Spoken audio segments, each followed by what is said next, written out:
19 তারিখে আমাদের সোনামুড়া থানাতে একটা এনডিপিএস মামলা হয়েছিল। তো এই মামলা সূত্র ধরে আমরা অলরেডি 2 জন ড্রাগ পেডলারকে গ্রেফতার করেছি ওই দিনেই। আর আরেকজন এই ড্রাগ পেডলার এই মামলার সঙ্গে যুক্ত ছিল। যদিও তিনি পুলিশ এবং আমরা প্রশাসনের টের পেয়ে আগেই ওই জায়গা থেকে মানে ওই এলাকা থেকে পলায়ন করেছিলেন। তো আমরা গতকালকেই ওনাকে আমাদের যে সিস্টার এজেন্সি গুলো আছে ওনাদের সহায়তা নিয়ে আমরা গতকালকেই এই যে ড্রাগ পেডলার আছে ওনাকে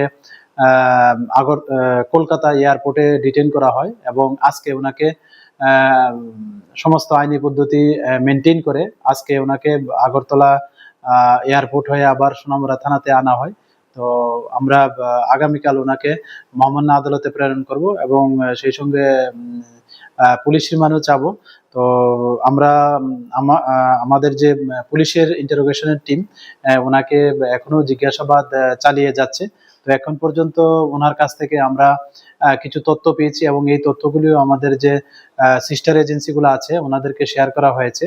তো আমরা দেখছি এবং এই তথ্যগুলির উপর ভেরিফাই করে আমরা যে নাম আমরা পেয়েছি আমরা অবশ্যই যে তাদের এগেইনস্টে যা লফুল অ্যাকশন নেওয়ার আমরা অবশ্যই নেব। Thank you.